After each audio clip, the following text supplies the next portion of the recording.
Bonjour à toutes et à tous. Heureux de vous retrouver pour une nouvelle semaine de Smart Impact, transition écologique, énergétique et sociétale au sommaire comme tous les jours avec un grand entretien. Aujourd'hui, celui d'Elsa Granger, la directrice générale d'Ashoka France. Cette ONG accompagne des entrepreneurs sociaux pour accélérer leur développement et mène aussi des actions pour faire entendre la voix des jeunes, notamment dans la campagne présidentielle, vous verrez. Et puis dans Smart Ideas, on va découvrir ensemble Evertree. C'est une entreprise qui propose une résine végétale innovante pour la filière bois et aménagement intérieur. Voilà pour les titres, c'est le grand entretien tout de suite.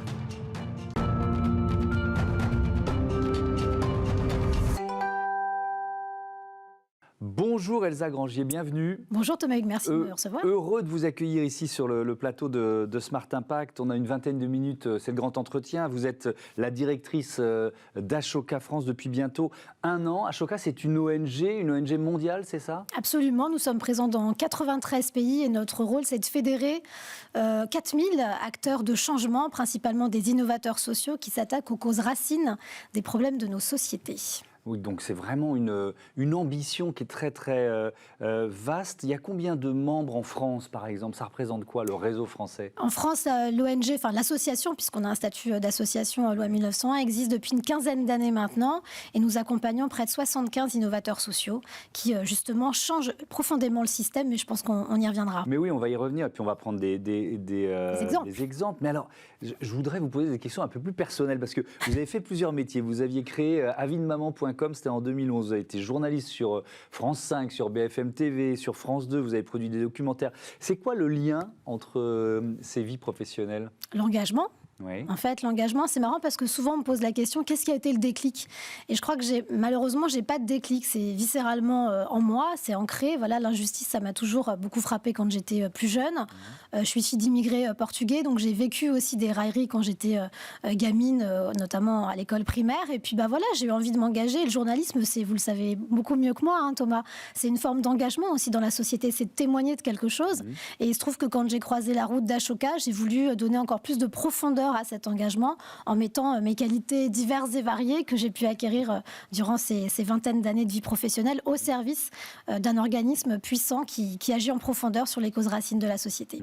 Alors, je voudrais qu'on démarre là avec votre action pour faire entendre la voix de la jeunesse. Ouais. Et je démarre par ça parce qu'on est en pleine campagne présidentielle. C'est le hashtag Ta Voix Compte. C'est quoi exactement? De quoi s'agit-il? Ça, c'est un projet génial et très émouvant en fait. Quand je suis arrivée chez Ashoka, je venais de terminer une série documentaire pour France Télévisions qui s'appelle Le lobby de Poissy, ces enfants qui s'engagent pour la planète. Donc j'étais l'héritière d'une jeunesse qui s'engageait, mais constructive, qui avait vocation à proposer un texte de loi pour donner des droits à la planète. Et quand je suis arrivée chez Ashoka, j'ai fait le constat qu'on fait tous les jours, c'est-à-dire qu'il y a un espèce de curseur de la citoyenneté de la jeunesse qui se déplace. Ils sont évidemment beaucoup moins présents dans les urnes, ça vous a pas échappé. Hein, les derniers taux d'abstention pour les 18-25 ans, c'est près de 75% quand on prend les régionales. Et c'est 1 sur 2 à la présidentielle de 2017. Voilà. Alors que c'est censé être quand même le scrutin qui cristallise justement l'envie d'engagement, surtout pour des primo-votants.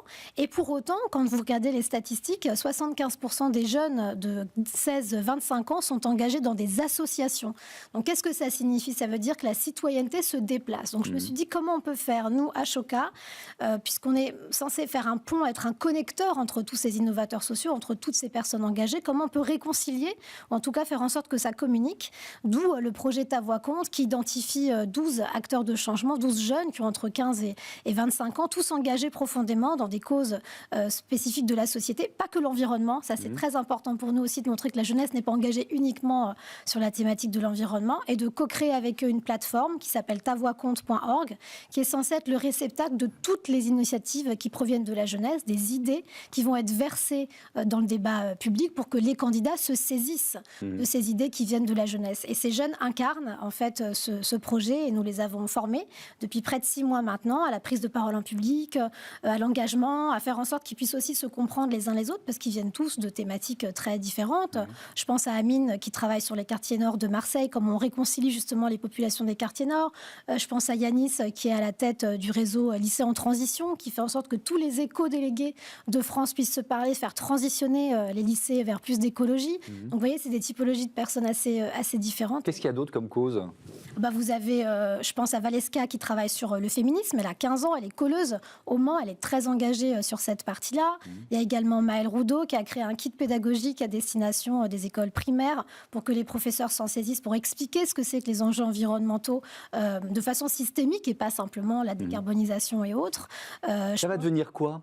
Ça va devenir des propositions. Ce sont des propositions. Ce sont déjà des propositions. Vous avez déjà sur le site une trentaine de propositions qui ne viennent d'ailleurs pas uniquement que du collectif de Ta Voix Compte, parce que ça c'était important pour nous aussi. Vous savez, quand il y a une élection présidentielle qui arrive, toutes les associations y vont avec leur petit livre blanc, leurs petites propositions, et puis on avance tous en silo, en petit optimiste comme ça sur notre océan, et puis on se fait un peu de la houle les uns les autres. L'objectif, c'était que sur Ta Voix Compte, vous puissiez avoir toutes les idées et que les 15 idées les plus plébiscitées par l'audience qui va venir sur ce site puissent être portées directement auprès des candidats. Est-ce que ça frémit du côté des candidats ? Est-ce que vous voyez certaines idées qui commencent à être un peu, je sais pas, récupérées, modifiées, digérées ? Comment en ça tout se passe ? cas, ce que je peux vous dire, c'est qu'ils veulent nous rencontrer, puisque l'initiative vient d'être lancée, le site vient de sortir, avec ces déjà 30 propositions qui viennent aussi bien des apprentis d'Auteuil que du Parlement des jeunes. Donc on a essayé vraiment de fédérer tout le monde. Et quelque chose me dit que oui, certaines vont être intégrées dans les programmes. L'idée, c'est pas tant qu'elles soient intégrées dans les programmes, Thomas. L'idée, c'est qu'elles soient mises en place. Ça, c'est sûr. Mais pas sans les jeunes. Ce ne soit pas seulement des promesses. Mais non, et pas sans les jeunes. Ça aussi, c'est important parce que souvent, c'est ça. On prend une idée, ça fait joli sur la photo, on est tous très contents, et puis derrière, il ne se passe pas grand-chose. Et notre objectif, c'est qu'on puisse faire monter les jeunes aussi en compétences pour qu'ils aident à la mise en place de ces idées-là. Parce que si on les fait sans eux, ce ne seront pas les mêmes idées, elles vont être dévoyées. Est-ce que ça rejoint d'une certaine façon ce que vous aviez lancé en 2017 lors de la précédente présidentielle ? C'était une plateforme de comparaison de programmes, c'est ça ? Oui, je suis assez cohérente dans la vie au final. Hein. Voilà, tous les 5 ans, je reviens. Mais j'ai pensé à ça en voyant le succès de l'appli Élise. Génial. Ah ouais. Vous trouvez ça bien ? Moi, je trouve ça... Oui, parce qu'en fait, ça recrée du débat dans les familles, sous forme d'application, et puis c'est très ludique. Maintenant, il faut quand même réfléchir aussi à, justement, l'histoire de la réception des données qui sont stockées à un endroit, donc ça, il faut faire attention. Mais je trouve qu'en tout cas, ça recrée de la conversation dans les familles sur un débat politique qui avait l'air d'être assez ignoré de la plupart des citoyens, donc c'est bien. Alors, je reviens à ce réseau d'entrepreneurs sociaux. Comment vous les sélectionnez ? C'est quoi les critères ? Donc, on a 5 critères, et c'est vrai qu'Ashoka est très, très rigoureux sur la façon dont on sélectionne. Première chose à garder en tête, c'est que ce sont principalement des structures non lucratives. Ça, c'est important. Donc, beaucoup d'entrepreneurs de l'économie sociale et solidaire. Oui, mais avec des statuts juridiques d'association. D'accord. De modèles associatifs. Ça, c'est très, très important parce qu'ils sont là pour réparer les causes racines des problèmes de société. Et donc, potentiellement, être une forme de R&D des politiques publiques. Ça, c'est la première chose. Ensuite, on a 5 critères. Évidemment, quand on va chercher un entrepreneur, on va qualifier la fibre entrepreneuriale. Ça, c'est logique. L'innovation, en quoi cette idée est vraiment innovante. La créativité, dont l'innovateur social fait preuve. Et après, vous avez 2 critères qui sont très spécifiques à Ashoka. Le premier, c'est ce qu'on appelle la fibre éthique. C'est-à-dire, qu'est-ce qui meut l'entrepreneur social quand il décide de résoudre un problème de société. Parce qu'en fait, comme nous sommes sur un impact systémique, donc avec une traction très longue, forcément, l'investissement psychologique personnel doit être lié à quelque chose qui vient toucher et qui raconte quelque chose de l'histoire de l'entrepreneur lui-même. Et c'est pour ça que vous avez 90% des entrepreneurs sociaux suivis par Ashoka dans le monde qui sont toujours à la tête de leur organisation. Parce que changer le monde, ça ne prend pas 2 ans et ce n'est pas un coup. Et on n'a pas envie de faire des licornes de cet environnement-là. Ça aussi, c'est important de le rappeler. Et l'autre critère, c'est celui sur lequel je glissais en parlant, c'est l'impact systémique. C'est-à-dire, dans quelle mesure l'entrepreneur social avec lequel on discute s'attaque à la racine d'un problème de société, va être en capacité de faire comprendre que ce qui est important, c'est plus la croissance de son idée que la croissance de son organisation. Donc, vous voyez, c'est un peu antithétique avec le monde auquel moi j'ai fait face en entrant à l'EM Lyon et puis après en étant pendant 10 ans dans le privé. Donc, il va véritablement mettre en place toute une armada, je dirais, d'aller chercher des partenaires qui vont lui permettre de déployer son idée et en plus de mettre en place des modes de coopération, de co-leadership. Ça, c'est très important aussi. On n'est plus dans un rapport de client-fournisseur avec son environnement et il va tisser un écosystème où, en fait, tous les dominos vont bouger en même temps pour que le système entier puisse se modifier. Oui. Les nouveaux, vous dites fellows, c'est ça? Oui, fellow Ashoka. Oui. Voilà, de 2021. Et il y en a 4, on en a reçu d'ailleurs certains ici même. Moussa Camara, par exemple, pour les déterminer. En revanche, Sarah Zouak, c'est quoi l'association Lalab? Je ne l'ai pas encore rencontrée. Sarah Zouak, elle s'attaque en fait à l'intersectionnalité des femmes musulmanes. Donc elle est vraiment sur qui est quand même un sujet hautement polémique à certains égards et elle travaille profondément pour essayer d'expliquer qu'est-ce que c'est que l'intersectionnalité, comment on peut faire en sorte de mieux intégrer, au-delà de vivre ensemble, parce que clairement on vit ensemble, qu'est-ce qu'on peut faire ensemble surtout pour modifier le regard, changer les représentations qu'on peut avoir et faire évoluer en fait ces biais cognitifs. Vous les accompagnez comment dans leur développement, avec quels moyens? C'est du coaching, c'est quoi les leviers que vous activez en fait? Déjà on les accompagne à vie. Ça, c'est extrêmement important de le dire aussi. Ouais. Alors, d'abord financièrement pendant 3 ans, sous forme de bourse qui leur est octroyée. C'est combien? Ça va entre 30 jusqu'à 50 000 euros par an. Donc, vous voyez, c'est pas neutre. Ouais. L'objectif, c'est de faire en sorte que ces entrepreneurs sociaux puissent se consacrer à 100% à leur innovation sociale. Parce que, je vous le rappelle, ce sont des statuts d'association. Donc, ça veut dire que souvent, on est soit perfusé par la philanthropie, soit par les pouvoirs publics. Donc, il y a un moment, il faut qu'on puisse les aider aussi à pas tirer le diable par la queue, si je puis dire. Donc, 3 ans financièrement. Ils sont entre 5 à 7 hors Covid, je dirais 5 à 7 par an à être sélectionnés par Ashoka. Donc ça vous montre la volumétrie financière aussi qui est consacrée de notre côté, ce qu'on va chercher comme argent pour les aider. Et ensuite, ils entrent dans un système d'accompagnement par évidemment Ashoka Global. Vous avez tout un système de formation. Ça peut être sur les ressources humaines, ça peut être sur la digitalisation de leurs projets, sur la levée de fonds, sur le maillage, le co-leadership dont je parlais tout à l'heure, la coopération. Donc on les aide là-dessus. Est-ce qu'il y a du mécénat d'entreprise? Est-ce que vous avez des entreprises partenaires qui vous aident dans cette action? On a presque mieux que ça. C'est-à-dire qu'on a une chance inouïe chez Ashoka.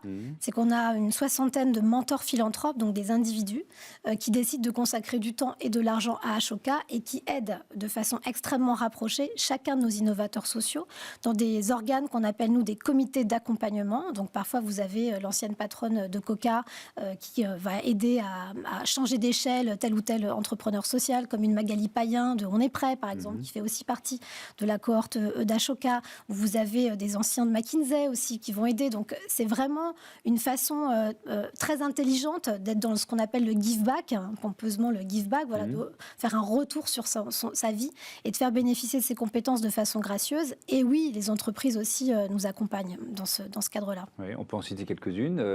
C'est quel type de mécénat? Alors, c'est plutôt dans l'autre sens que ça se passe la plupart du temps, en réalité. En fait, c'est-à-dire que c'est une demande qui part de l'association. On a une vingtaine de partenaires pro bono, une vingtaine de partenaires pro bono, parmi lesquels vous avez Rothschild, vous avez Capgemini, vous avez Goodwill qui fait de la mesure d'impact aussi, pour citer que quelques-uns, Arctarus qui fait du plaidoyer, qui accompagne aussi et qui fait des formations en pro bono, littéralement pour nos entrepreneurs sociaux. Et puis ensuite, il y a l'inverse, c'est-à-dire que les entreprises viennent aussi nous chercher pour qu'on les aide à transitionner vers des modèles plus proches de l'innovation sociale et de valoriser toute la partie extra-financière aussi, vers laquelle il faut qu'on tente de plus en plus. Et ça, c'est un enjeu dont on parle souvent.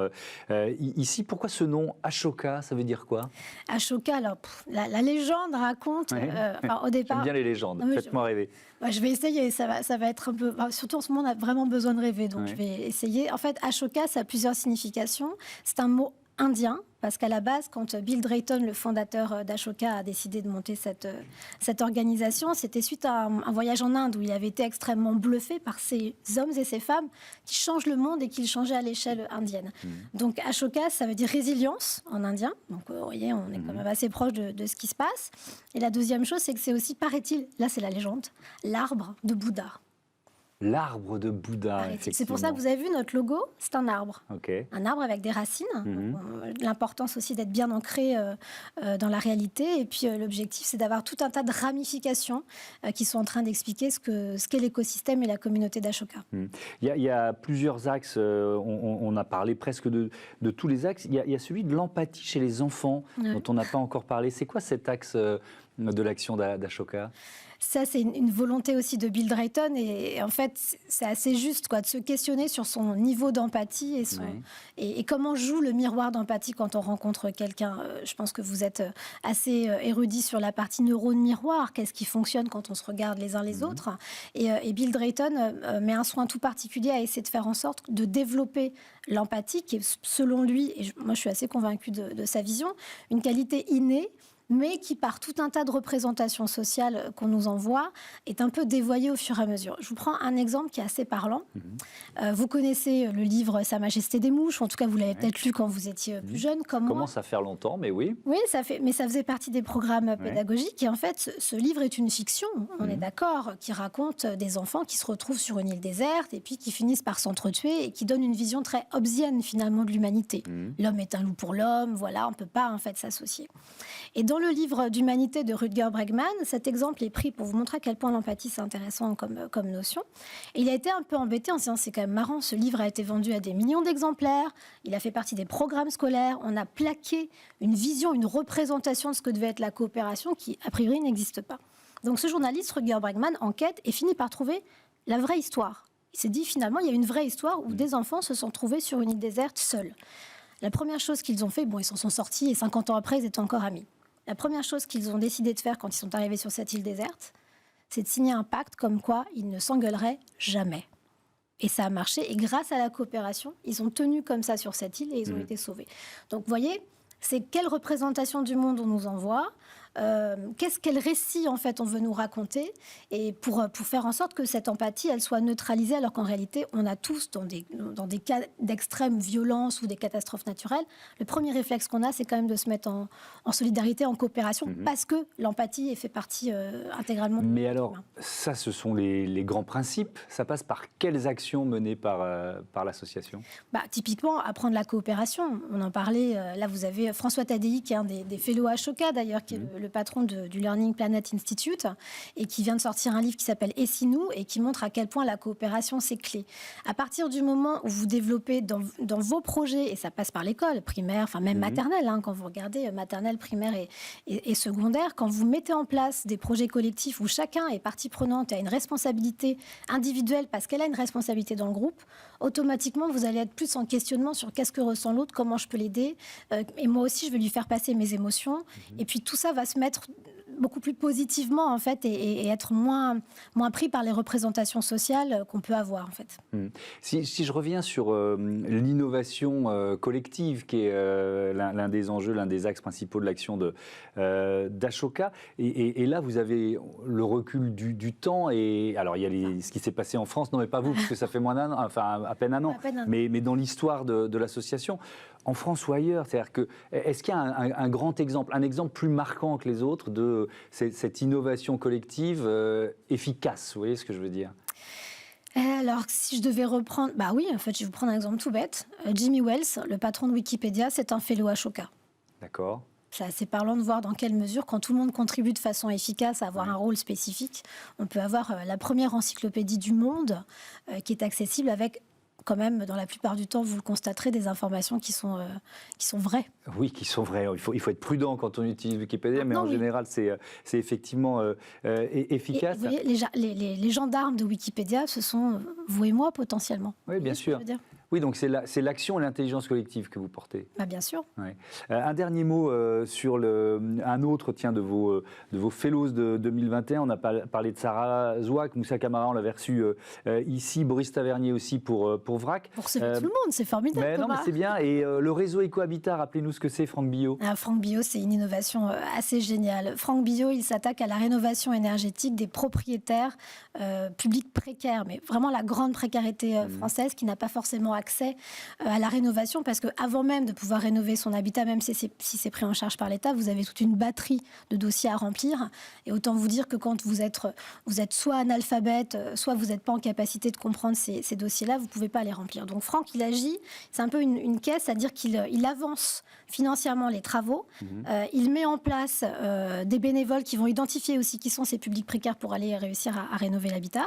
Après, il récupère l'argent que l'État aurait dû donner pour ces publics-là, et puis il organise tous les travaux dans la maison. Et vous avez, en plus, ce qui est assez formidable, c'est qu'au fur et à mesure que, justement, l'isolation se fait dans la maison, l'isolement des propriétaires se décroît également. Parce que quand vous avez un habitat rénové, vous êtes moins malade, 2, vous avez plus envie de recevoir des gens chez vous, vos enfants sont très heureux aussi de faire leurs devoirs dans un endroit qui est décent, et vous recommencez à vous sociabiliser. Et ce qui va plus loin encore avec Franck, c'est que certains propriétaires, justement, décident de se réinvestir dans la société et ils deviennent parfois même conseillers municipaux de leur région.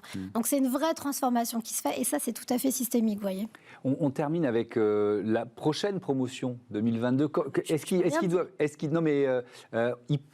On postule. Comment ça marche en fait? Souvent, on se fait nominer, je dirais. C'est-à-dire que nous, on a un peu des oreilles partout. Et on organise aussi des comités de nominateurs, parce qu'on a un enjeu aussi chez Ashoka, c'est de faire en sorte que ces entrepreneurs sociaux soient représentatifs de la population française. Donc il y a une volonté aussi d'être dans une image assez réaliste de la diversité, et pas montrer qu'une seule typologie d'entrepreneurs, parce qu'on veut changer le monde. Donc, ça veut dire l'ouvrir dans sa grande diversité.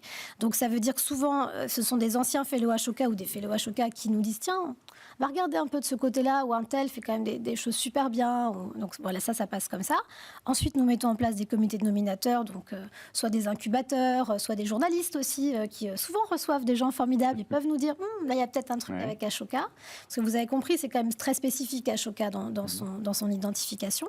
Et puis ensuite, il y a un process parfois de 2 ans jusqu'à devenir fellow Ashoka. Donc ça prend un petit peu de temps.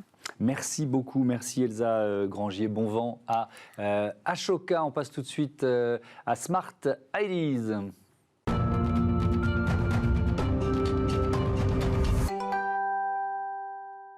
Bonjour Nicolas Masson, bienvenue. Vous êtes le directeur général d'Evertree. C'est une entreprise qui a été créée en 2016, filiale du groupe Avril, qui est un leader européen de la transformation de graines oléoprotéagineuses. Ce que vous proposez, c'est une alternative végétale aux résines chimiques, c'est ça? Expliquez-moi.